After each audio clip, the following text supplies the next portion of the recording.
Hi hello friends, welcome back to my channel.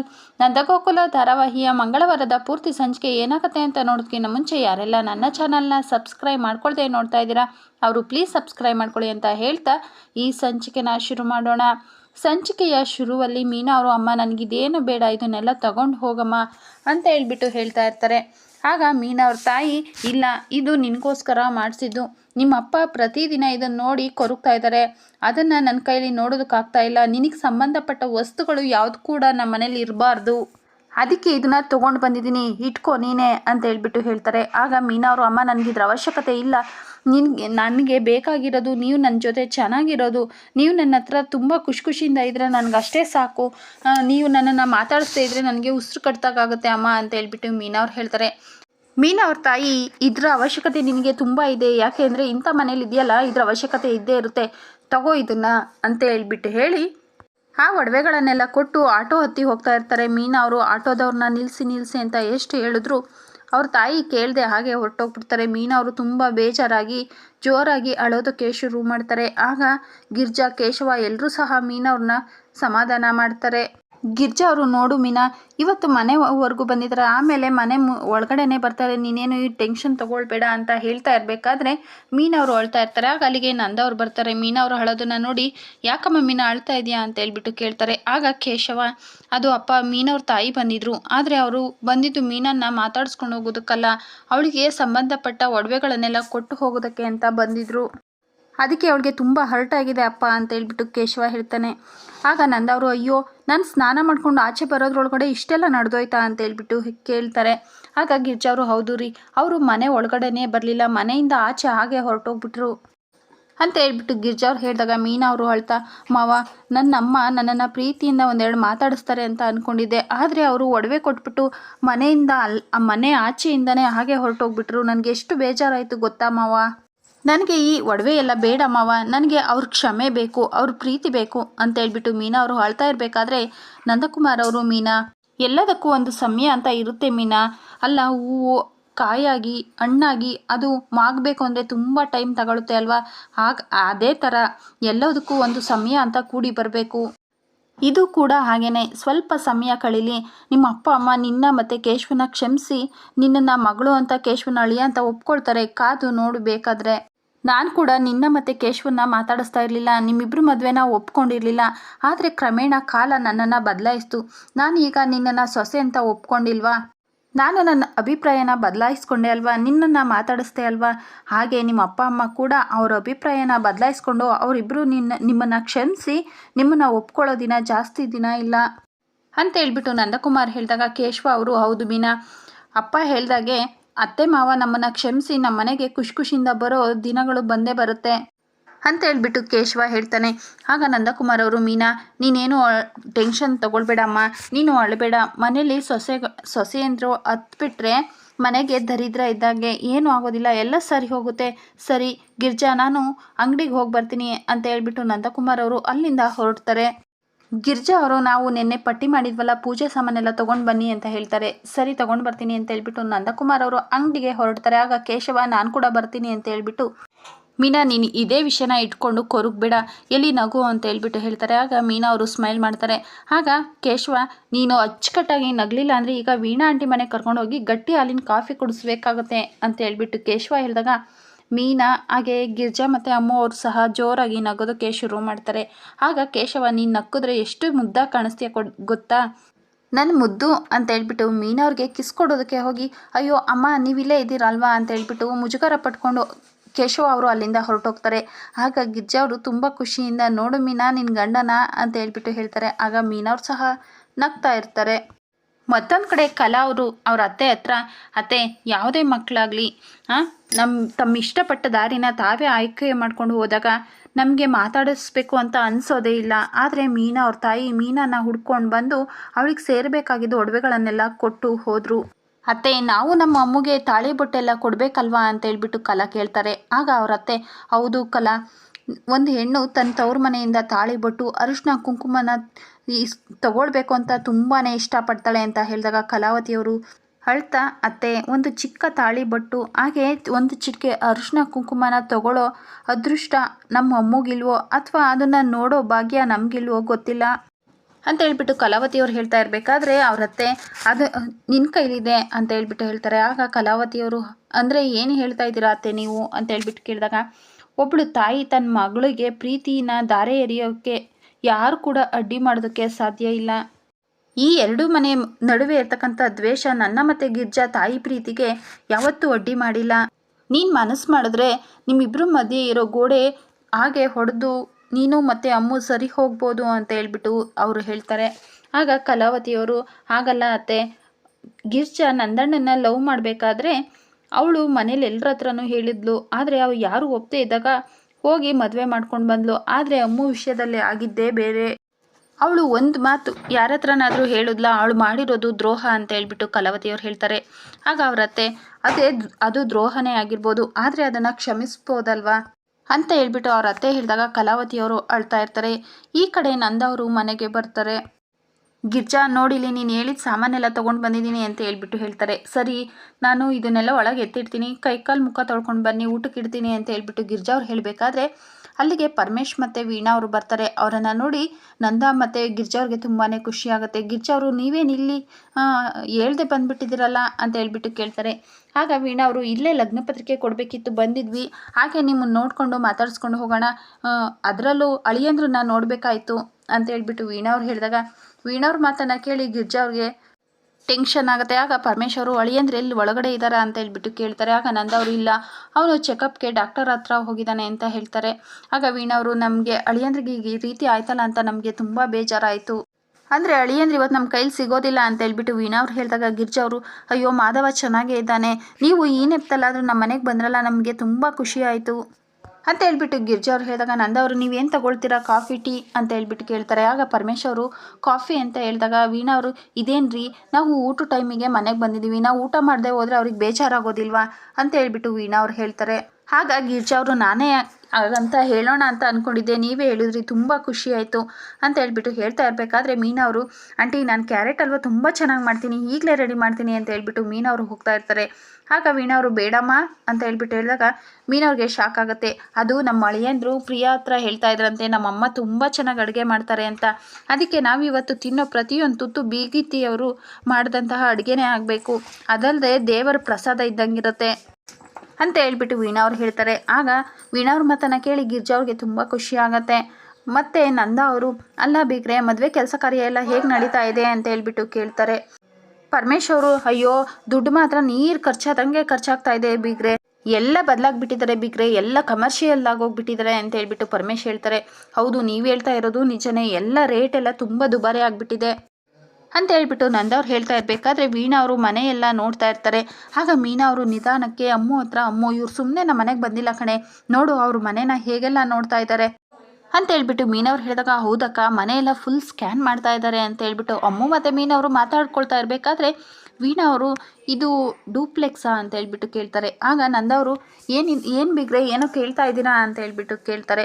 ಏನಿಲ್ಲ, ಇದು ಡೂಪ್ಲೆಕ್ಸಾ ಅಥವಾ ಗ್ರೌಂಡ್ ಫ್ಲೋರ್ ಮಾತ್ರನಾ ಅಂತ ಕೇಳ್ತಾ ಇದ್ದೆ ಅಷ್ಟೇ ಅಂತ ಹೇಳ್ಬಿಟ್ಟು ವೀಣಾ ಅವ್ರು ಹೇಳಿದಾಗ ಗಿರ್ಜಾ ಅವರು, ಅಯ್ಯೋ ನಾನು ಮರ್ತೇ ಬಿಟ್ಟೆ, ನೀವು ಇದೇ ಮೊದಲ ಅಲ್ವಾ ನಮ್ಮ ಮನೆಗೆ ಬಂದಿರೋದು, ಅಮ್ಮು ಮೀನಾ ಹೋಗಿ ವೀಣಾ ಅವ್ರನ್ನ ಕರ್ಕೊಂಡೋಗಿ ಮನೆಯೆಲ್ಲ ತೋರಿಸಿ ಅಂತ ಹೇಳ್ಬಿಟ್ಟು ಗಿರ್ಜಾ ಅವ್ರು ಹೇಳ್ತಾರೆ. ವೀಣಾ ಅವರು, ನನಗೂ ಕೂಡ ಮನೆ ನೋಡೋದಕ್ಕೆ ತುಂಬಾ ಇಷ್ಟ, ಅಮ್ಮು ಮೀನಾ ಬನ್ನಿ ನನಗೆ ಮನೆ ತೋರಿಸಿ ಅಂತ ಹೇಳ್ಬಿಟ್ಟು ಅಮ್ಮು ಮತ್ತು ಮೀನಾ ಅವ್ರನ್ನ ಅಲ್ಲಿಂದ ಕರ್ಕೊಂಡು ಹೋಗ್ತಾರೆ. ಮೊದಲಿಗೆ ಮೀನಾ ಅವರು ವೀಣಾ ಅವ್ರನ್ನ ಅಡುಗೆ ಮನೆಗೆ ಕರ್ಕೊಂಡು ಹೋಗಿ ಆಂಟಿ ಇದು ಅಡುಗೆ ಮನೆ ಅಂತ ಹೇಳ್ತಾರೆ. ಆಗ ವೀಣಾ ಅವರು, ನಾನು ಬಚ್ಚಲು ಮನೆ ಅಂತ ಅಂದ್ಕೊಂಡಿದ್ದೆ ಅಂತ ಹೇಳ್ಬಿಟ್ಟು ಹೇಳಿದಾಗ ಮೀನಾ ಮತ್ತು ಅಮ್ಮುಗೆ ಶಾಕ್ ಆಗುತ್ತೆ. ನಾನು ಕಾಮಿಡಿ ಮಾಡಿದೆ, ತಮಾಷೆ ಮಾಡಿದೆ ಅಂತ ಹೇಳ್ಬಿಟ್ಟು ವೀಣಾ ಅವ್ರು ಹೇಳ್ತಾರೆ. ಒಳ್ಳೆ ಕಾಮಿಡಿ ಅಂತ ಹೇಳ್ಬಿಟ್ಟು ಮೀನಾ ಅವ್ರು ಹೇಳಿದಾಗ, ನಾನು ತಮಾಷೆ ಮಾಡೋದ್ರಾಗೆ ಫೇಮಸ್, ಅಡುಗೆ ಮನೆನ ತುಂಬ ಅಚ್ಚುಕಟ್ಟಾಗಿ ಇಟ್ಕೊಂಡಿದ್ದಾರೆ, ಎಷ್ಟೇ ಆದರೂ ಬೀಗ್ತಿ ಅಡುಗೆ ಮಾಡ್ತಾರಲ್ಲ ಅದಕ್ಕೆ ಅವರು ಅಚ್ಚುಕಟ್ಟಾಗಿ ಇಟ್ಕೊಂಡಿದ್ದಾರೆ ಅಂತ ಹೇಳ್ಬಿಟ್ಟು ವೀಣಾ ಅವ್ರು ಹೇಳಿದಾಗ ಅಮ್ಮು ಅವರು, ಇಲ್ಲ ಆಂಟಿ, ಅಕ್ಕ ಕೂಡ ತುಂಬ ಚೆನ್ನಾಗಿ ಅಡುಗೆ ಮಾಡ್ತಾರೆ ಅಂತ ಹೇಳ್ಬಿಟ್ಟು ಹೇಳ್ತಾರೆ. ಆಗ ವೀಣಾ ಅವರು, ಹೌದಾ, ಮೀನಾ ಕೂಡ ತುಂಬ ಚೆನ್ನಾಗಿ ಅಡುಗೆ ಮಾಡ್ತಾಳೆ ಅಂದರೆ ನಿನಗೆ ಏನೂ ಬರೋದಿಲ್ಲ ಅನಿಸುತ್ತೆ, ಬರೀ ಸ್ಟೈಲ್ ಮಾಡ್ಕೊಳ್ಳೋದೊಂದೇ ಬರೋದು ಅಲ್ವಾ ಅಂತ ಹೇಳ್ಬಿಟ್ಟು ವೀಣಾ ಅವ್ರು ಹೇಳಿದಾಗ ವೀಣಾ ಅವ್ರ ಮಾತನ್ನು ಕೇಳಿ ಅಮ್ಮಗೆ ಬೇಜಾರಾಗುತ್ತೆ. ಆಗ ಮೀನಾ ಅವರು, ಅಮ್ಮು ಬಾ, ಬನ್ನಿ ಆಂಟಿ ರೂಮ್ ತೋರಿಸ್ತೀವಿ ಅಂತ ಹೇಳ್ಬಿಟ್ಟು ವೀಣಾ ಅವ್ರನ್ನ ನಂದವ್ರ ರೂಮಿಗೆ ಕರ್ಕೊಂಡು ಬಂದು, ಇದು ನಮ್ಮ ಅತ್ತೆ ಮಾವನ ರೂಮು ಅಂತ ಹೇಳ್ಬಿಟ್ಟು ಮೀನಾ ಅವ್ರು ಹೇಳ್ತಾರೆ. ಆಗ ವೀಣಾ ಅವರು, ಅಲ್ಲ ಇದೇನಿದು, ಇಲ್ಲಿ 2 ಮಿರರ್ ಇರಬೇಕಿತ್ತು ತಾನೇ, 2 ಕಡೆನೂ ಬಟ್ಟೆ ಜೋಡಿಸ್ಕೊಳ್ಳೋದಕ್ಕೆ ಆಗ್ತಾ ಇತ್ತು ಅಂತ ಹೇಳ್ಬಿಟ್ಟು ಹೇಳ್ತಾರೆ. ಆಗ ಮೀನಾ ಅವರು ಸರಿ ಬನ್ನಿ ಆಂಟಿ ನಮ್ಮ ರೂಮ್ ತೋರಿಸ್ತೀವಿ ಅಂತ ಹೇಳ್ಬಿಟ್ಟು ಮೀನಾ ಅವರು ಅವ್ರ ರೂಮನ್ನು ತೋರಿಸಾಗ, ಅಲ್ಲ ಮೀನಾ ಇದು ಎಷ್ಟು ದೊಡ್ಡದಾಗಿದೆ, ನಿನ್ನ ಗಂಡ ನೋಡಿದ್ರೆ ಯಾವಾಗಲೂ ಅಂಗಡಿಲಿ ಇರ್ತಾನೆ, ನೀನು ನೋಡಿದ್ರೆ ಕೆಲ್ಸಕ್ಕೆ ಹೋಗ್ತೀಯಾ, ನಿಮ್ಮಿಬ್ರಿಗೂ ಇಷ್ಟು ದೊಡ್ಡ ರೂಮ್ ಬೇಕಾ? ಅದೃಷ್ಟ ಮಾಡಿದ್ಯಾ ನೀನು ಅಂತ ಹೇಳ್ಬಿಟ್ಟು ವೀಣಾ ಅವ್ರು ಹೇಳ್ತಾರೆ. ವೀಣಾ ಅವ್ರ ಮಾತನ್ನು ಕೇಳಿ ಮೀನಾ ಅವ್ರಿಗೆ ತುಂಬ ಬೇಜಾರಾಗತ್ತೆ. ಆಗ ಅಮೂಲ್ಯ ಅವರು ಮೀನಾ ಅವ್ರು ಬೇಜಾರು ಮಾಡ್ಕೊಂಡಿದ್ದನ್ನು ನೋಡಿ, ಅಕ್ಕ ಬಾ ಅಕ್ಕ ನಮ್ಮ ರೂಮನ್ನು ತೋರ್ಸೋಣ ಅಂತ ಹೇಳ್ಬಿಟ್ಟು ವೀಣಾ ಅವ್ರನ್ನ ಅಲ್ಲಿಂದ ಅಮ್ಮು ಮತ್ತು ವಲ್ಲಭ ಅವ್ರ ರೂಮ್ಗೆ ಕರ್ಕೊಂಡೋಗಿ ತೋರಿಸ್ತಾರೆ. ಆಗ ವೀಣಾ ಅವರು ತುಂಬ ಚೆನ್ನಾಗಿದೆ ರೂಮು, ಮನೆ ಆಚೆಯಿಂದ ನೋಡಿದ್ರೆ ತುಂಬ ಚಿಕ್ಕದು ಅಂತ ಅನಿಸುತ್ತೆ, ಆದರೆ ಮನೆ ಒಳಗಡೆ ಬಂದರೆ ರೂಮ್ಗಳೆಲ್ಲ ಎಷ್ಟು ದೊಡ್ಡದಾಗಿ ತುಂಬ ಚೆನ್ನಾಗಿದೆ, ಇದ್ರೆ ಈ ಥರ ಒಂದು ಮನೆ ಇರಬೇಕು, ಮನಸ್ಸು ನಿರಾಳ ಆಗತ್ತೆ ಅಂತ ಹೇಳ್ಬಿಟ್ಟು ವೀಣಾ ಅವ್ರು ಹೇಳಿದಾಗ ಮೀನಾ ಅವರು, ಅದೇ ಆಂಟಿ ನಿಮ್ಮದು ಕೂಡ ಸಪ್ರೇಟ್ ಮನೆ ಇದೆ ಅಲ್ವಾ ಅಂತ ಹೇಳ್ಬಿಟ್ಟು ಹೇಳ್ತಾರೆ. ಆಗ ವೀಣಾ ಅವರು ಅಂತ ಹೇಳ್ಬಿಟ್ಟು ಕೇಳ್ತಾರೆ, ಅದೇ ಆಂಟಿ ತುಮಕೂರಲ್ಲಿ ಸಿದ್ಧಗಂಗಾ ಲೇಔಟಲ್ಲಿ ನಿಮ್ದು ಕೂಡ ಸ್ವಂತ ಮನೆ ಇದೆ ಅಲ್ವಾ ಅಂತ ಹೇಳ್ಬಿಟ್ಟು ಹೇಳಿದಾಗ, ಹೌದೌದು ಅಂತ ಹೇಳ್ಬಿಟ್ಟು ಹೋಗಿ ಆ ಹಾಸಿಗೆ ಮೇಲೆ ಇದ್ದಂತಹ ಬೆಡ್ಡನ್ನೆಲ್ಲ ಮುಟ್ಟಿ ಅಲ್ಲೇ ಇದ್ದಂತಹ ಚಾಪೆ ಮತ್ತು ಬೆಡ್ಶೀಟ್ ಎಲ್ಲ ನೋಡಿ, ಅಲ್ಲಮ್ಮ ಅಮ್ಮು ನಿಮ್ಮ ರೂಮಲ್ಲಿ ಸಪ್ರೇಟಾಗಿ ಚಾಪೆ ದಿಂಬು ಎಲ್ಲ ಇಟ್ಟಿದೆಯಲ್ಲ ಯಾಕಮ್ಮ ನೀನು ನಿನ್ನ ಗಂಡ ಜೊತೇಲಿ ಮಲ್ಗೋದಿಲ್ವಾ ಅಂತ ಹೇಳ್ಬಿಟ್ಟು ವೀಣಾ ಅವ್ರು ಕೇಳ್ತಾರೆ. ವೀಣಾ ಅವ್ರ ಮಾತನ್ನು ಕೇಳಿ ಅಮ್ಮು ಮತ್ತು ಮೀನಾ ಅವ್ರಿಗೆ ಬೇಜಾರಾಗುತ್ತೆ. ಆಗ ಮೀನಾ ಅವರು, ಅದು ಆಂಟಿ ಒಂದು ರೂಮು ಅಂದಮೇಲೆ ಎಕ್ಸ್ಟ್ರಾ ಒಂದು ಚಾಪೆ ದಿಂಬು ಎಲ್ಲ ಇಟ್ಟಿರ್ತಾರೆ, ಮೊನ್ನೆ ವಲ್ಲಭನಿಗೆ ಹುಷಾರಿರಲಿಲ್ಲ, ಇವಳು ಅವನ ಪಕ್ಕ ಮಲ್ಗಿದ್ರೆ ಇವಳಿಗೂ ಕೂಡ ಹುಷಾರಿರೋಲ್ಲ ಅಂತ ಅದನ್ನು ಇಟ್ಕೊಂಡಿದ್ದಾರೆ. ವಲ್ಲಭನಿಗೆ ಅಮೂಲ್ಯನ ಕಂಡ್ರೆ ತುಂಬಾ ಪ್ರೀತಿ ಅಂತ ಹೇಳ್ಬಿಟ್ಟು ಮೀನಾ ಅವ್ರು ಹೇಳ್ತಾ ಇರಬೇಕಾದ್ರೆ ಮೀನಾ ಅವ್ರ ಮುಖಾನ ಅಮೂಲ್ಯ ಅವರು ನೋಡ್ತಾರೆ. ಆಗ ಮೀನಾ ಅವರು ಕಣ್ಣು ಹೊಡೆದು ಸುಮ್ಮನೆ ಇರು ಅಂತ ಹೇಳ್ತಾರೆ. ಆಮೇಲೆ ಮೀನಾ ಅವರು, ಅಲ್ಲ ಆಂಟಿ ಇದೆಲ್ಲ ನಿಮಗೆ ಅರ್ಥ ಆಗೋದಿಲ್ವಾ, ಯಾಕಂಟಿ ನಿಮ್ಮ ಗಂಡ ನಿಮ್ಮನ್ನು ಪ್ರೀತಿ ಮಾಡೋದಿಲ್ವಾ ಅಂತ ಹೇಳ್ಬಿಟ್ಟು ಮೀನಾ ಅವ್ರು ಕೇಳ್ತಾರೆ. ಆಗ ವೀಣಾ ಅವರು, ಅಯ್ಯೋ ಅದು ಯಾಕಮ್ಮ ಕೇಳ್ತೀಯಾ, ವಲ್ಲಭಯ್ಯನೋ ಅಮ್ಮು ಮೇಲಿರೋ ಪ್ರೀತಿಗೆ ಚಾಪೆ ಹಾಸ್ಕೊಂಡು ಮಲ್ಕೊಂಡ್ಬಿಟ್ಟ, ಆದರೆ ನನಗೇನಾದರೂ ಹುಷಾರಿಲ್ಲ ಅಂದರೆ ನಮ್ಮ ಮನೆಯವರು ಪಕ್ಕದ ಮನೆಗೆ ಹೋಗಿ ಮಲಗಿಬಿಡ್ತಾರೆ ಅಂತ ಹೇಳ್ಬಿಟ್ಟು ವೀಣಾ ಅವ್ರು ಹೇಳ್ತಾರೆ. ಆಗ ಅಮ್ಮು ಮತ್ತು ಮೀನವರು ಅಂತ ಹೇಳ್ಬಿಟ್ಟು ಶಾಕಿಂದ ಕೇಳ್ತಾರೆ, ಅಯ್ಯೋ ಪಕ್ಕದ ರೂಮ್ಗೆ ಹೋಗ್ತಾರೆ ಅನ್ನೋದನ್ನು ಬಿಟ್ಟು ಪಕ್ಕದ ಮನೆಗೆ ಹೋಗ್ತಾರೆ ಅಂತ ಹೇಳಿಬಿಟ್ಟೆ, ಸಾರಿ ಅಂತ ಹೇಳ್ಬಿಟ್ಟು ವೀಣಾ ಅವ್ರು ಹೇಳ್ತಾರೆ. ಆಗ ಅಮೂಲ್ಯ ಅವರು, ಬನ್ನಿ ಆಂಟಿ ಹಾಲ್ಗೆ ಹೋಗೋಣ ಅಂತ ಹೇಳ್ಬಿಟ್ಟು ಹೇಳ್ತಾರೆ. ಆಗ ವೀಣಾ ಅವರು, ಅಲ್ಲಮ್ಮ ಎಲ್ಲರ ರೂಮನ್ನು ತೋರಿಸಿದ್ರಿ, ಆದರೆ ನಮ್ಮ ಅಳಿಯಂದ್ರ ರೂಮನ್ನು ಮಾತ್ರ ತೋರಿಸ್ಲಿಲ್ಲ, ಎಲ್ಲಮ್ಮ ನಮ್ಮ ಅಳಿಯಂದ್ರ ರೂಮು ಅಂತ ಹೇಳ್ಬಿಟ್ಟು ವೀಣಾ ಅವ್ರು ಹೇಳಿದಾಗ ಅಮ್ಮು ಮತ್ತು ಮೀನಾ ಅವರು ಒಬ್ಬರು ಮುಖ ಒಬ್ಬರು ನೋಡ್ಕೊಳ್ತಾ ಇರ್ತಾರೆ. ಆಗ ವೀಣಾ ಅವರು, ಅಲ್ಲಮ್ಮ ನನ್ನ ಮಗಳು ಮದುವೆ ಆಗಿ ಬಂದಮೇಲೆ ಯಾವ ರೂಮಲ್ಲಿ ಉಳ್ಕೊಳ್ತಾಳೆ ಅಂತ ಕೇಳಿದ್ರೆ ನೀವಿಬ್ಬರು ಸೈಲೆಂಟಾಗಿ ಒಬ್ಬರು ಮುಖ ಒಬ್ಬರು ನೋಡ್ಕೊಳ್ತಾ ಇದ್ದೀರಾ, ನಮ್ಮ ಅಳಿಯನ ರೂಮ್ ಯಾವುದು ಅಂತ ಹೇಳ್ಬಿಟ್ಟು ವೀಣಾ ಅವ್ರು ಕೇಳ್ತಾರೆ. ಆಗ ಅದು ಆಂಟಿ ಮಾಧವ ಅವನಿಗೆ ಸದ್ಯಕ್ಕೆ ರೂಮ್ ಇಲ್ಲ ಅಂತ ಹೇಳ್ಬಿಟ್ಟು ಹೇಳ್ತಾರೆ. ಆಗ ವೀಣಾ ಅವರು ಶಾಕಿಂದ, ಏನಮ್ಮ ಇದು ಹೊಸ್ದಾಗಿ ಮದುವೆ ಆಗಿ ಬರ್ತಾ ಇರೋರಿಗೆ ರೂಮ್ ಇಲ್ವಾ ಅಂತ ಹೇಳ್ಬಿಟ್ಟು ಕೇಳ್ತಾರೆ. ಅದು ಆಂಟಿ ನಾವು ಹೊಸ್ದಾಗಿ ಮದುವೆ ಆಗಿ ಬಂದಾಗ ನಮಗೂ ಕೂಡ ರೂಮ್ ಇರಲಿಲ್ಲ, ಗಂಡು ಮಕ್ಕಳೆಲ್ಲ ಒಂದು ರೂಮಲ್ಲಿ ಮಲಗ್ತಾ ಇದ್ರು, ಆ ರೂಮನ್ನು ನಮಗೆ ಬಿಟ್ಕೊಟ್ರು. ವಲ್ಲಭ ಮತ್ತು ಅಮೂಲ್ಯ ಮದುವೆ ಆಗಿ ಬಂದಮೇಲೆ ಸ್ಟೋರ್ ರೂಮನ್ನು ಕ್ಲೀನ್ ಮಾಡಿಸಿ ಅವರಿಬ್ಬರಿಗೂ ಬಿಟ್ಕೊಟ್ವಿ, ಬಾವ ಮತ್ತು ಸುಂದರ ಚಿಕ್ಕಪ್ಪ ಟೆರಸ್ ಮೇಲೆ ಮಲಗ್ತಾರೆ ಅಂತ ಹೇಳ್ಬಿಟ್ಟು ಮೀನಾ ಅವ್ರು ಹೇಳ್ತಾರೆ.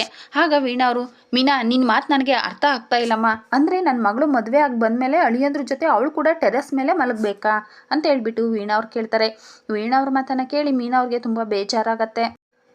ಮೀನಾ ಅವರು, ಅಯ್ಯೋ ಹಾಗಲ್ಲ ಆಂಟಿ ಅಂತ ಹೇಳ್ಬಿಟ್ಟು ಹೇಳ್ತಾರೆ. ಆಗ ವೀಣಾ ಅವರು, ಹಾಗಲ್ಲ ಅಂದರೆ ಹೇಗಮ್ಮ, ಅಲ್ಲ ಮದುವೆ ಆಗೋ ಹೊಸ ಜೋಡಿಗೆ ರೂಮ್ ಇಲ್ಲ ಅಂದರೆ ಹೇಗೆ ಅಂತ ಹೇಳ್ಬಿಟ್ಟು ಹೇಳ್ತಾರೆ.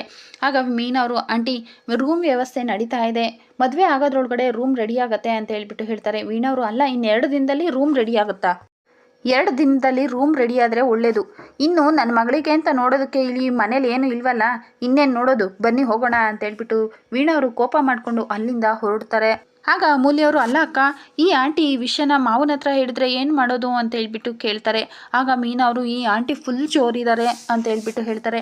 ಆಗ ಅಮ್ಮ ಅವರು, ಅಕ್ಕ ಈ ವಿಷಯನ ನಾವು ಅತ್ತೆ ಹತ್ರ ಹೇಳೋಣವಾ ಅಂತ ಹೇಳ್ಬಿಟ್ಟು ಕೇಳಿದಾಗ, ನಾನು ಆಲೇ ಈ ವಿಷಯನ ಅತ್ತೆ ಹತ್ರ ಮಾತಾಡಿದ್ದೀನಿ, ಬೇಗ ರೂಮ್ ರೆಡಿ ಮಾಡಿಸೋಣ ಅಂತ ಅತ್ತೆ ಹೇಳಿದ್ದಾರೆ, ಸರಿ ಬಾ ಹೋಗೋಣ, ಅವರು ಅಲ್ಲಿ ಹೋಗಿ ಏನಾದರೂ ಎಡ್ವರ್ಟ್ ಮಾಡೋದಕ್ಕಿಂತ ಮುಂಚೆ ನಾವು ಅಲ್ಲಿರಬೇಕು ಅಂತ ಹೇಳ್ಬಿಟ್ಟು ಮೀನಾ ಮತ್ತು ಅಮ್ಮ ಅವರು ಸಹ ಅಲ್ಲಿಂದ ಹೊರಡ್ತಾರೆ. ಈ ಕಡೆ ನಂದ ಅವರು ಪರಮೇಶ್ವರ್ ಹತ್ರ ಎಲ್ಲ ಅಚ್ಚುಕಟ್ಟಾಗಿ ಮದುವೆ ನಡೆದ್ಬಿಟ್ರೆ ಅಷ್ಟೇ ಸಾಕು ಅಂತ ಮಾತಾಡ್ತಾ ಇರಬೇಕಾದ್ರೆ ಅಲ್ಲಿಗೆ ವೀಣಾ ಅವ್ರು ಬರ್ತಾರೆ. ಗಿರ್ಜಾ ಅವರು, ಮನೆ ನೋಡಿದ್ರ ಚೆನ್ನಾಗಿದೆಯಾ ಅಂತ ಹೇಳ್ಬಿಟ್ಟು ಕೇಳ್ತಾರೆ. ನೀವು ತುಂಬ ಚೆನ್ನಾಗಿ ಮನೆ ಕಟ್ಸಿದ್ದೀರಾ, ಹಾಗೆ ಅಷ್ಟೇ ಅಚ್ಚುಕಟ್ಟಾಗಿ ಮನೆನ ಇಟ್ಕೊಂಡಿದ್ದೀರಾ ಅಂತ ಹೇಳ್ಬಿಟ್ಟು ವೀಣಾ ಅವ್ರು ಹೇಳಿದಾಗ ವೀಣಾ ಅವ್ರ ಮಾತನ್ನು ಕೇಳಿ ಗಿರ್ಜಾ ಮತ್ತು ನಂದ ಅವ್ರಿಗೆ ತುಂಬಾ ಖುಷಿಯಾಗತ್ತೆ. ಮತ್ತು ವೀಣಾ ಅವರು, ಎಷ್ಟೇ ದೊಡ್ಡ ಮನೆ ಆದರೂ ಮಕ್ಕಳು ಮರಿ ಅಂತ ಆದರೆ ಎಷ್ಟು ಚಿಕ್ಕದಾಗಿ ಕಾಣುತ್ತೆ, ಆದರೆ ಇನ್ನೊಂದೆರಡು ರೂಮ್ ಇದ್ದಿದ್ರೆ ಚೆನ್ನಾಗಿರ್ತಾಯಿತ್ತು ಅಂತ ಹೇಳ್ಬಿಟ್ಟು ವೀಣಾ ಅವ್ರು ಹೇಳಿದಾಗ ವೀಣಾ ಅವ್ರ ಮಾತನ್ನು ಕೇಳಿ ನಂದ ಅವ್ರಿಗೆ ಮುಜುಗರ ಆಗುತ್ತೆ. ಆಗ ವೀಣಾ ಅವರು ಸರಿ ನಾವಿನ್ನು ಹೊರಡ್ತೀವಿ ಅಂತ ಹೇಳ್ತಾರೆ. ಆಗ ಗಿರ್ಜಾ ಅವರು ಅಲ್ಲ ಊಟ ಮಾಡ್ಕೊಂಡು ಹೋಗ್ತೀವಿ ಅಂತ ಹೇಳಿದ್ರಿ, ಈಗ ನೋಡಿದ್ರೆ ಅಲ್ಲೇ ಹೊರಟಿದ್ದೀರಾ ಅಂತ ಹೇಳ್ಬಿಟ್ಟು ಹೇಳ್ತಾರೆ. ಆಗ ವೀಣಾ ಅವರು ಅದು ನಿಮಗೆ ಗೊತ್ತಲ್ಲ, ನಮಗೆ ತುಂಬ ದೊಡ್ಡ ಬಳಗ ಇದೆ, ಫ್ರೆಂಡ್ಸು ರಿಲೇಟಿವ್ಸು ತುಂಬಾ ಇದ್ದಾರೆ, ಅವ್ರಿಗೆಲ್ಲ ಇನ್ವಿಟೇಷನ್ ಕೊಟ್ಟು ಮದುವೆಗೆಲ್ಲ ಕರಿಬೇಕಲ್ಲ, ಈ ವಿಷಯ ನನಗೆ ಮರ್ತೋಗ್ಬಿಟ್ಟಿತ್ತು, ಅದಕ್ಕೆ ನಾನೀಗ ಬೇಗ ಹೊರಡಬೇಕು ಬೀಗ್ರೆ ಅಂತ ಹೇಳ್ಬಿಟ್ಟು ವೀಣಾ ಅವ್ರು ಹೇಳಿದಾಗ ಪರಮೇಶ್ವರು ಅಲ್ಲ ಕಣೆ, ನಾವೀಗ ಊಟ ಮಾಡ್ಕೊಳ್ದೆ ಹೋದರೆ ಬೀಗರು ಬೇಜಾರು ಮಾಡ್ಕೊಳ್ಳೋದಿಲ್ವಾ ಅಂತ ಹೇಳ್ತಾರೆ. ಆಗ ವೀಣಾ ಅವರು ತುಂಬ ಜನಕ್ಕೆ ಇನ್ವಿಟೇಷನ್ ಕೊಡೋದಿದೆ, ಬನ್ನಿ ಹೋಗೋಣ ಅಂತ ಹೇಳ್ಬಿಟ್ಟು ಹೇಳ್ತಾರೆ. ಆಗ ನೀನು ಹೇಳಿದ ಮೇಲೆ ಮುಗೀತು, ನಡಿ ಹೋಗೋಣ ಅಂತ ಹೇಳ್ಬಿಟ್ಟು ಪರಮೇಶ್ವರು ಹೇಳ್ತಾರೆ. ಆಗ ನಂದ ಅವರು ಈಗೇನೋ ಹೊರಡ್ತಾ ಇದ್ದೀರಾ, ಆದರೆ ಆಗಾಗ ಬಂದು ಹೋಗ್ತಾ ಇರಿ ಅಂತ ಹೇಳ್ಬಿಟ್ಟು ನಂದ ಅವ್ರು ಹೇಳ್ತಾರೆ. ಆಗ ಪರಮೇಶ್ವರು ಇನ್ಮೇಲೆ ಬಂದು ಹೋಗೋದು ಇದ್ದಿದ್ದೇ ಅಲ್ವಾ, ನಮಗೆ ನಮ್ಮ ಮಗಳನ್ನ ನೋಡಬೇಕು ಅನ್ನಿಸ್ತಿದ್ದಂಗೆ ಇಲ್ಲಿಗೆ ಹಾಜರಾಗ್ಬಿಡ್ತೀವಿ ಅಲ್ವೇನೇ ವೀಣಾ ಅಂತ ಹೇಳ್ತಾರೆ. ಆಗ ಇದು ನಮ್ಮನೆ ಇದ್ದಂಗೆ ಕಣ್ರಿ, ಯಾವಾಗಲೂ ಬರ್ತಾ ಇರ್ಬೋದು ಅಂತ ಹೇಳ್ಬಿಟ್ಟು ವೀಣಾ ಅವ್ರು ಹೇಳಿ ಅಲ್ಲಿಂದ ಹೋಗೋದಕ್ಕೆ ಮುಂದಾಗ್ತಾರೆ. ಆಗ ಮೀನಾ ಅವ್ರನ್ನ ನೋಡಿ ಏನೋ ಸನ್ನೆ ಮಾಡ್ತಾರೆ. ಆಗ ಗಿರ್ಜಾ ಅವರು ಏನು ವಿಷಯ ಬಿಗ್ರೆ ಅಂತ ಹೇಳ್ಬಿಟ್ಟು ಕೇಳ್ತಾರೆ. ಏನಿಲ್ಲ, ಈ ವೀಣಾದ್ದು ಇದ್ದಿದ್ದೆ, ಇವಳು ನನ್ನ ಮಗಳಿದ್ದಾಗೆ, ನಾನು ನಿನ್ನ ಬರ್ತೀನಿ ಮುದ್ದು ಅಂತ ಹೇಳ್ಬಿಟ್ಟು ಅಮೂಲ್ಯ ಅವ್ರಿಗೂ ಸಹ ಹೇಳಿ ಅಲ್ಲಿಂದ ಹೊರಡ್ತಾರೆ. ಆಗ ಅಮ್ಮು ಮತ್ತು ಮೀನಾ ಅವ್ರಿಗೆ ತುಂಬಾ ಖುಷಿ ಆಗುತ್ತೆ. ಅಬ್ಬ ಹೋದ್ರಲ್ಲ, ಅಲ್ಲ ಅಕ್ಕ ಇವರೇ ಹೀಗೆ ಅಂದರೆ ಇನ್ನು ಅವ್ರ ಮಗಳು ಹೇಗಕ್ಕ ಅಂತ ಹೇಳ್ಬಿಟ್ಟು ಅಮ್ಮ ಕೇಳ್ತಾರೆ. ಆಗ ಮೀನಾ ಅವರು ಚೆಚೆ ಅವ್ರು ಈ ಥರ ಅಲ್ಲ, ಅವರು ಪಾಪದ ಹುಡುಗಿ ಥರ, ಅವ್ರನ್ನ ನೋಡಿದ್ದೀನಿ ಅಲ್ವಾ, ಅವ್ರು ಇಷ್ಟೊಂದು ಘಾಟಿ ಅಲ್ಲ ಬಿಡು ಅಮ್ಮು ಅಂತ ಹೇಳ್ಬಿಟ್ಟು ಮೀನಾ ಹೇಳ್ತಾರೆ.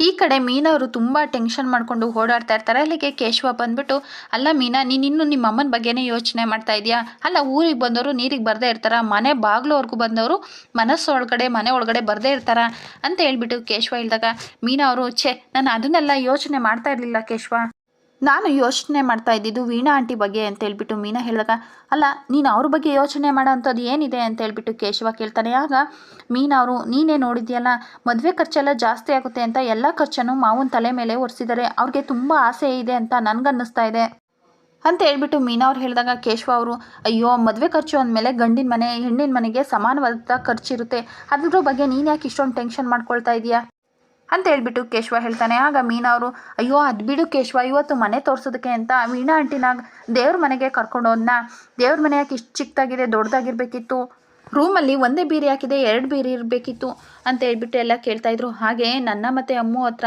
ಅಳಿಯಂದ್ರು ರೂಮ್ ಯಾವುದು ಅಂತ ಕೇಳಿದ್ರು, ನನಗೂ ಅಮ್ಮಗೂ ಏನು ಹೇಳಬೇಕು ಅಂತಲೇ ಗೊತ್ತಾಗಲಿಲ್ಲ ಗೊತ್ತಾ, ನಾವು ಆದಷ್ಟು ಬೇಗ ರೂಮ್ ರೆಡಿ ಆಗುತ್ತೆ ಅಂತ ಹೇಳಿದ್ವಿ, ಆದರೆ ಅವರು ಆದಷ್ಟು ಬೇಗ ರೂಮ್ ರೆಡಿ ಆದರೆ ಒಳ್ಳೆಯದು ಅಂತ ಹೇಳ್ಬಿಟ್ಟು ಆರ್ಡ್ರ್ ಮಾಡಿ ಹೋದ್ರು ಗೊತ್ತಾ ಅಂತ ಹೇಳ್ಬಿಟ್ಟು ಮೀನಾ ಅವ್ರು ಹೇಳ್ತಾರೆ. ಕೇಶವ ಅವರು ಅಲ್ಲ ಮೀನಾ, ಹೊಸ್ದಾಗಿ ಮದುವೆಯಾಗಿ ಬರೋರಿಗೆ ರೂಮ್ ಯಾವುದು ಅಂತ ಕೇಳಿದಾಗ ರೂಮ್ ಇಲ್ಲ ಅಂತ ಹೇಳಿದಾಗ ಎಲ್ರಿಗೂ ಹಾಗೆ ಆಗುತ್ತೆ ಅಲ್ವಾ, ಅದರಲ್ಲಿ ಹೊಸ್ತೇನಿದೆ ಅಂತ ಹೇಳ್ಬಿಟ್ಟು ಕೇಶವ ಹೇಳ್ತಾನೆ. ಆಗ ಮೀನಾ ಅವರು ನಾನು ಮಾತಾಡಿದ್ದು ತಪ್ಪು ಅಂತ ನಾನು ಹೇಳ್ತಾ ಇಲ್ಲ ಕೇಶವ, ಆದರೆ ಅವ್ರು ಮಾತಾಡಿದ ರೀತಿ ತಪ್ಪು ಅಂತ ನಾನು ಹೇಳ್ತಾ ಇದ್ದೀನಿ ಅಷ್ಟೇ, ಆದರೆ ಇದೇ ವಿಷಯದಲ್ಲಿ ಅಲ್ಲ ಕೇಶವ, ನಿನ್ನೆ ಪೊಲೀಸ್ ಸ್ಟೇಷನಲ್ಲೂ ನನಗೆ ಚುಚ್ಚೋ ಥರ ಮಾತಾಡಿದ್ರು ಗೊತ್ತಾ ಅಂತ ಹೇಳ್ಬಿಟ್ಟು ಮೀನಾ ಅವ್ರು ಹೇಳ್ತಾರೆ. ಆಗ ಕೇಶವ ನೀನು ಏನು ಹೇಳೋಕ್ಕೆ ಬರ್ತಾ ಇದೆಯಾ ಅಂತ ಹೇಳ್ಬಿಟ್ಟು ಕೇಳ್ತಾರೆ. ಆಗ ಮೀನಾ ಅವರು ಪರಮೇಶ್ ಅಂಕಲ್ ಹಾಗೆ ವೀಣಾ ಆಂಟಿ ಅವರು ಅತ್ತೆ ಮಾವನ ಮುಂದೆ ಇದ್ದಾಗೆ ಇರೋದಿಲ್ಲ, ಅವರು ತುಂಬ ನಾಟಕ ಮಾಡ್ತಾರೆ ಅಂತ ಹೇಳ್ಬಿಟ್ಟು ನನಗೆ ಅನ್ನಿಸ್ತಾ ಇದೆ ಕೇಶವ ಅಂತ ಹೇಳ್ಬಿಟ್ಟು ಮೀನಾ ಅವ್ರು ಹೇಳಿದಾಗ ಅಲ್ಲ ಮೀನಾ, ನೀನು ಎಲ್ಲನೂ ತಿಳ್ಕೊಂಡಿರೋ ಥರ ಮಾತಾಡ್ತಾ ಇದೆಯಾ, ಹಬ್ಬಬ್ಬ ಅಂದರೆ ನನಗಿಂತ ಒಂದು ಸರಿ ಜಾಸ್ತಿ ಅವರನ್ನು ನೋಡಿದ್ಯಾ, ಆಗಲೇ ನೀನು ಅವ್ರ ಬಗ್ಗೆ ಇಷ್ಟೆಲ್ಲ ಹೇಳ್ತಾ ಇದೆಯಾ, ನನಗೇನು ಅವರು ತುಂಬ ಒಳ್ಳೆಯವರು ಅಂತ ಅನ್ನಿಸ್ತಾ ಇದೆ, ವೀಣಾ ಆಂಟಿ ಸ್ವಲ್ಪ ಮಾತು ಹೆಚ್ಚು ಆಡ್ತಾರೆ ಅಷ್ಟೇ, ಅವರಿಬ್ಬರು ತುಂಬ ಒಳ್ಳೆಯವರು ಮೀನಾ, ನೀನೇ ಸುಮ್ಮನೆ ಟೆನ್ಷನ್ ತೊಗೊಳ್ತಾ ಇದೆಯಾ, ಅನುಮಾನ ಪಡೋದ್ರಾಗೆ ನೀನು ಹಾಗೆ, ಪ್ರೀತಿ ಮಾಡೋದ್ರಾಗೆ ಹೀಗೆ ಅಂತ ಹೇಳ್ಬಿಟ್ಟು ಮೀನಾ ಅವ್ರಿಗೆ ಹೇಳ್ತಾ ಒಂದು ಸ್ವಲ್ಪ ನಗು ಮೀನಾ ಅಂತ ಹೇಳ್ಬಿಟ್ಟು ಕೇಶವ ಹೇಳ್ತಾರೆ. ಆಗ ಮೀನಾ ಅವರು ನಗ್ತಾರೆ. ಸರಿ ನಾನು ಇನ್ನು ಹೊರಡ್ತೀನಿ ಅಂತ ಹೇಳ್ಬಿಟ್ಟು ಕೇಶವ ಅವರು ಅಲ್ಲಿಂದ ಹೊರಡ್ತಾರೆ. ಫ್ರೆಂಡ್ಸ್, ಇಲ್ಲಿಗೆ ಈ ಸಂಚಿಕೆ ಮುಕ್ತಾಯವಾಗುತ್ತೆ. ಮುಂದಿನ ಸಂಚಿಕೆಯಲ್ಲಿ ನಂದಕುಮಾರ್ ಅವರು 9 ಲಕ್ಷ ಚಿಲ್ಲರೆ ಆಗುತ್ತೆ ಮದುವೆ ಖರ್ಚಲ್ಲ ಅಂತ ಹೇಳಿದಾಗ ಎಲ್ಲರೂ ಸಹ ತಮ್ಮ ಸೇವಿಂಗ್ಸನ್ನು ಕೊಟ್ಟು ನಾವು ಈ ಮದುವೆನ ತುಂಬ ಗ್ರ್ಯಾಂಡಾಗಿ ಮಾಡಬೇಕು, ಊರೆಲ್ಲ ನಿಂತು ನೋಡೋ ರೀತಿ ಮಾಡಬೇಕು ಅಂತ ಹೇಳ್ಬಿಟ್ಟು ಹೇಳ್ಕೊಳ್ತಾ ಇರ್ತಾರೆ. ಫ್ರೆಂಡ್ಸ್, ಇಲ್ಲಿಗೆ ನಂದಗೋಕುಲ ಧಾರಾವಾಹಿಯ ಮಂಗಳವಾರದ ಪೂರ್ತಿ ಸಂಚಿಕೆ ಮುಕ್ತಾಯವಾಗುತ್ತೆ. ಇದೇ ಥರ ಎಲ್ಲ ಸಂಚಿಕೆಗಳಿಗಾಗಿ ಮರೆಯದೆ ನಮ್ಮ ಚಾನಲ್ನ ಸಬ್ಸ್ಕ್ರೈಬ್ ಮಾಡಿಕೊಂಡು ಸಪೋರ್ಟ್ ಮಾಡಿ. ವಿಡಿಯೋ ನೋಡಿದ್ದಕ್ಕಾಗಿ ಧನ್ಯವಾದಗಳು.